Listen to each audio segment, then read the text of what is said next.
Good morning, everybody. Welcome to the program. It's Monday, October 19th, coming to you live from our studio in Seoul. I'm Kim Mo-kyun. Before we get started, these are the stories we're following at the top of the hour.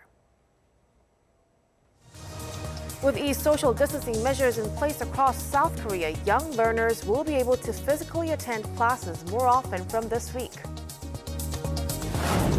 Global COVID-19 infections have now surpassed 40 million. The U.S. is the worst hit with over 8.3 million cases. Daily infections in Europe are also reaching all-time highs. And thousands of protesters took to the streets in France on Sunday following the killing of a teacher murdered by a suspected Islamist after showing his class cartoons of the Prophet Muhammad. We begin with the COVID-19 situation here in the nation. South Korea reported 76 new cases on Monday. Though the figure stays below the 100 mark, health authorities remain on high alert over cluster infections at nursing homes. Of the new cases, 50 were locally transmitted, most of which were in the greater capital area. 26 cases were from overseas. The total number of cases now stands at over 25,200, and no additional deaths have been reported, with the death toll staying at 444. With eased social distancing measures in place across South Korea, young learners will be able to physically attend classes more often from this week. Our Kim Hyo-sun reports. Students in South Korea are able to take in-person classes more often starting Monday, with Level 1 social distancing measure continuing throughout the country. The attendance cap restrictions in kindergarten, primary, and middle schools have been raised to 2/3 from 1/3. The 2/3 attendance cap restriction remains in place for high schools. In the non-metropolitan area, local education offices and schools have the discretion to decide on their own cap, while stricter restrictions will remain in place for the greater Seoul area, which is reporting double-digit gains in the daily count of new COVID-19 cases. However, first graders of elementary schools, including those in the metropolitan area, are expected to attend in-person classes almost every day to help them adapt to school life. The restrictions for first graders of primary schools is needed to ensure they get accustomed to school life and gain basic learning capabilities. With such measures, health authorities are calling for more stringent compliance to quarantine measures at schools to guarantee a safe environment for students. There are a growing number of breaches of quarantine measures related to schools. Please continue to abide by personal quarantine measures. It's now crucial that the government, schools, parents, and students themselves exert concerted efforts to take extra special precautions. Kim Hyo-sun, Arirang News. Global COVID-19 infections have now surpassed 40 million after seeing an increase of 1 million over the last 3 days alone. Our Lee Seung-jae has the details. COVID-19 has now infected over 40 million people worldwide since the first cases were identified in Wuhan, China last December. The death toll currently stands at over 1.1 million, with a mortality rate of 2.8%. With an average of 1 million cases being reported every 3 days, the world is seeing some of the biggest single-day jumps since the initial outbreak, with numbers exceeding 400,000 in a single day on Friday for the first time ever. Among the worst-hit countries in the world, the U.S. remains at the top with over 8.3 million cases and 224,000 deaths. The worst may yet to come for the U.S., as the nation's top infectious disease expert Dr. Anthony Fauci warned last week that the country is facing a whole lot of trouble heading into the winter months. According to data by Johns Hopkins University, average daily cases were already up by more than 5% in 36 states and the District of Columbia. Europe continues to see its infections reach all-time highs, including Italy, which registered 10,925 cases on Saturday, surpassing its previous record posted the day before. France and Germany also reported record daily cases on Saturday as new restrictions went into effect. France reported over 32,000 cases in a 24-hour span, as the country deployed 12,000 extra police officers to enforce their latest quarantine measures. The continent is seeing the fastest increase in COVID-19 cases and has so far seen over 6.7 million cases and more than 237,000 deaths. Lee Seung-jae, Arirang News. Amid continuing tensions between Washington and Beijing, China has passed a new law restricting sensitive exports, allowing the government to act against countries that abuse export controls. Our Heung-min has the details. The clash between China and the U.S. continues as Beijing has come up with a framework to better fight back against Washington. The nation passed a law to restrict exports, allowing it to take countermeasures if any country or region abuses its export controls.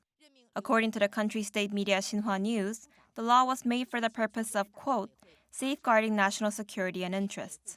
This law, passed last Saturday by the country's top legislative body, will take effect starting December 1st. The new law allows tight controls on the export of military and nuclear products, as well as other goods, technologies, and relevant data. Violation of this law will lead to fines of as much as $746,000 and withdrawal of export licenses. This comes as tensions between Washington and Beijing rise as the U.S. had imposed earlier sanctions on Chinese giant tech firms, including Huawei and ByteDance. While China's existing control list is much narrower than the one used by the U.S., the list could be further expanded to more products and technologies. In August, China's Commerce Ministry made an amendment that banned or restricted export for technology such as drones. Even though the current export control law is mainly aimed towards the U.S., there are concerns that it could cause a so-called secondary sanction, posing a threat to companies in other countries as well. Heung-min, Arirang News. From Paris to Lyon, Marseille, and Lille, protests have been held across France in memory of a teacher who was brutally killed by an Islamic extremist. The teacher was targeted after showing his students cartoons of the Prophet Muhammad. Our Lee Kyung-eun reports.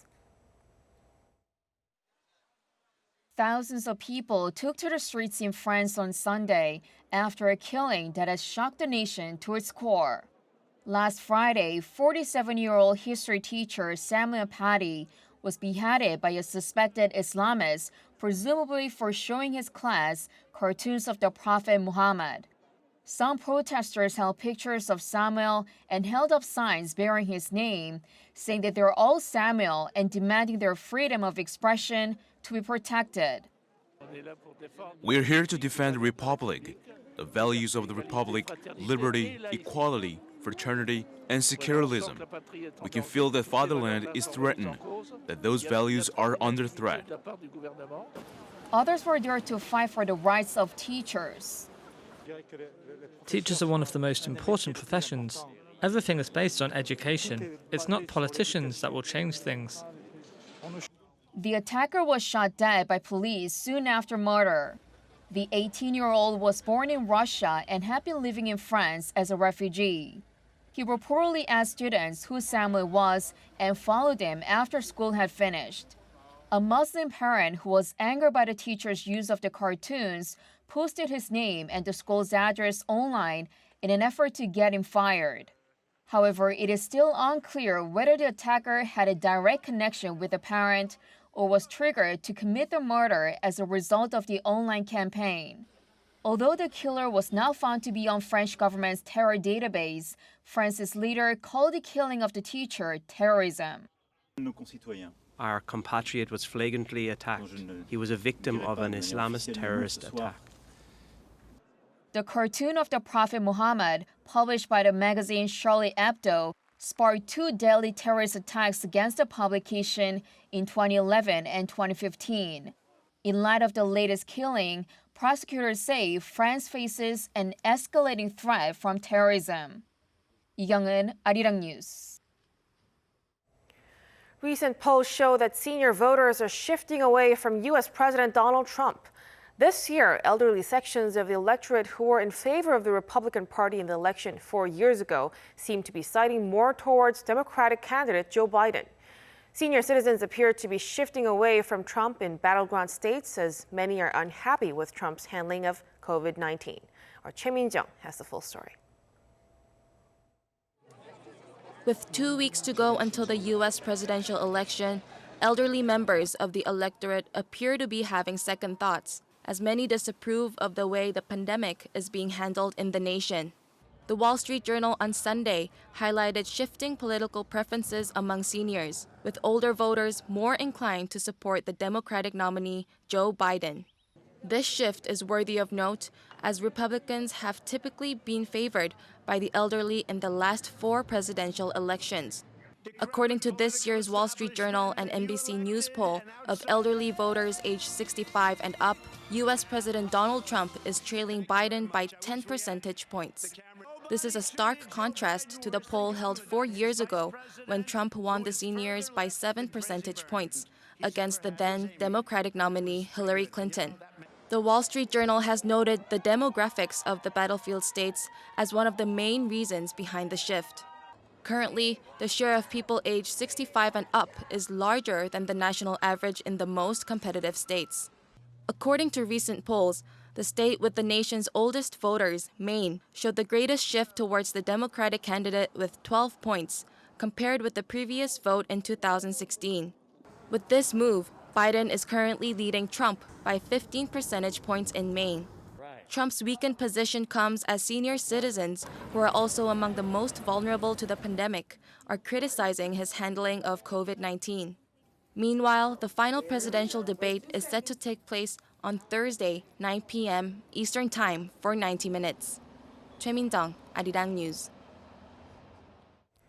South Korea's Air Force plans to conduct flyovers of Seoul to commemorate the 70th anniversary of the Battle of the Chosin Reservoir.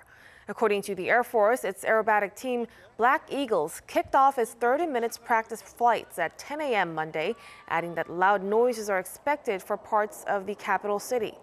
A special event commemorating the 70th anniversary of the Battle of the Chosin Reservoir and the start of the Korean War will be held at the War Memorial of Korea on October 27th. Tottenham forward Heung-min continues his goal-scoring ways, firing in his 7th league goal in Sunday's match against West Ham. His goal came quickly as he took a long pass from the teammate Harry Kane and found the back of the net just 45 seconds into the match. Son also assisted Kane in the 8th minute. Despite another brilliant performance by the South Korean international, Tottenham drew after giving up an injury-time goal for a final score of 3-3. Son is currently tied in the lead for league goals scored this season.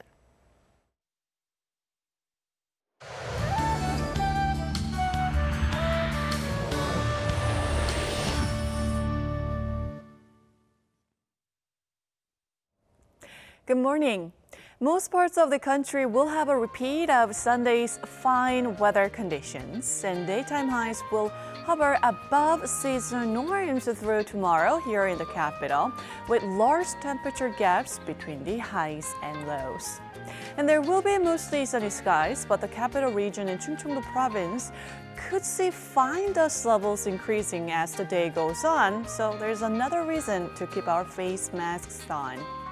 Highs will hover around 22 degrees Celsius this afternoon in most parts of the country, while Chuncheon and Jeju will get up to 21 degrees.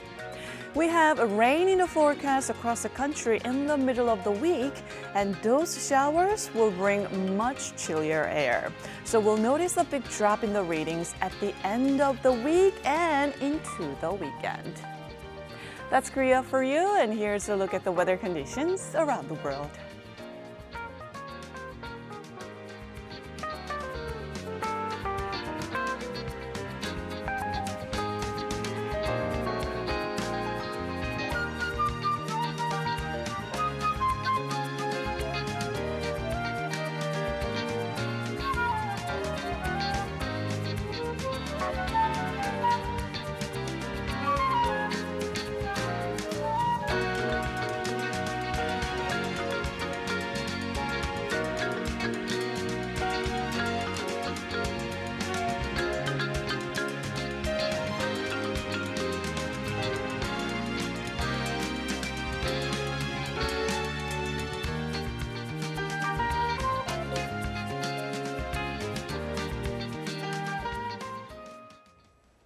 That's a wrap for us at the hour on Arirang News. We'll be back with more of the day's headlines at noon Korea time, so stay tuned.